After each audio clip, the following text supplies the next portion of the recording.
Hey guys, so welcome back to another video, and today's video ay part 2 po ng video po natin nung akin pong pinamaintenance ang motor ko.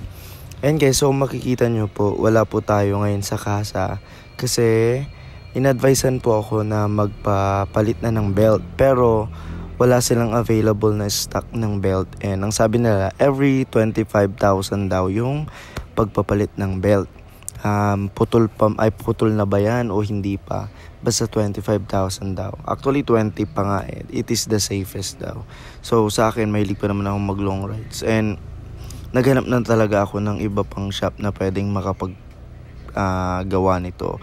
So ayun guys, mula sa Mangaldan bumiyahe po ako papunta ng Manawag. Ayan guys, so meron kasi akong dito pinagpagawan ng gulong nung nakaraan. So sakto meron silang available na para sa Honda Click mismo, and yung original. Ayan, so prior guys doon sa pagpunta ko, nag-search din ako ng internet kung paano makita yung original na belt, kasi yung iba meron talagang mga fake syempre.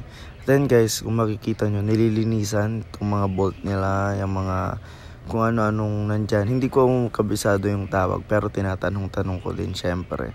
Ayan, super siya, malikabok. At ito na yung bago guys. Kung makikita nyo, parehas sila na meron pong sa loob at inner and outer para sila guys. Meron ding code kasi. So buti na lang guys, meron silang available. Actually isa na yan.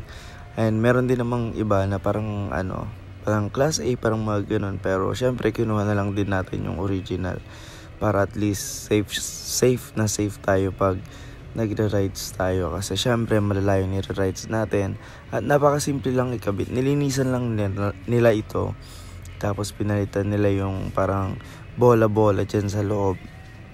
Yan. Then talagang super alikabok niyan guys. Syempre more than a year, magto 2 years na yung motor ko sa akin. Ayan guys, pinalitan nila yung bola. So yan din yung isa sa para maganda yung takbo, yung ikot nung nung belt dyan sa loob. Tapos ayan, siguro kung meron lang tayong mga gamit, simple lang din siya, kayang-kaya natin siyang gawin. Pero syempre, sa mga katulad kung hindi naman talaga marunong, 'di ba? Kung kaya naman, 'di ba?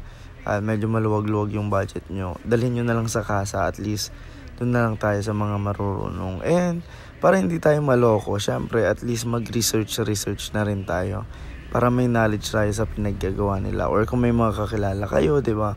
So ayun guys, napaka-importante guys na ma-check natin palagi yung mga ganito, yung mga maintenance ng motor natin, sa mga belt, sa mga oils, kasi syempre 'di ba, pag bumibiyahe tayo ng malayo, at least iwas aberya tayo, mga ganyan.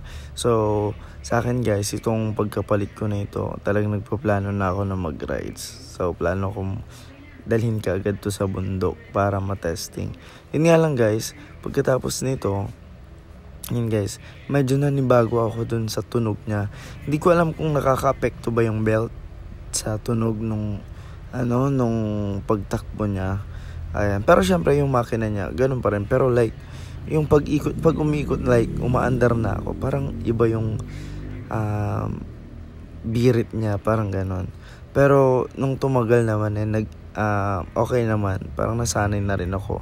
Pero no worries guys, smooth naman yung takbo niya. Mas bumilis, tas mas gumaan. Ayan guys, so check up tayo palagi ng motor natin para at least safe tayo sa lahat ng pagbabiyahe at paggagala natin. Ayun lang guys, for the next vlog na yung ibang gagawin natin sa motor natin. Bye! Thanks for watching!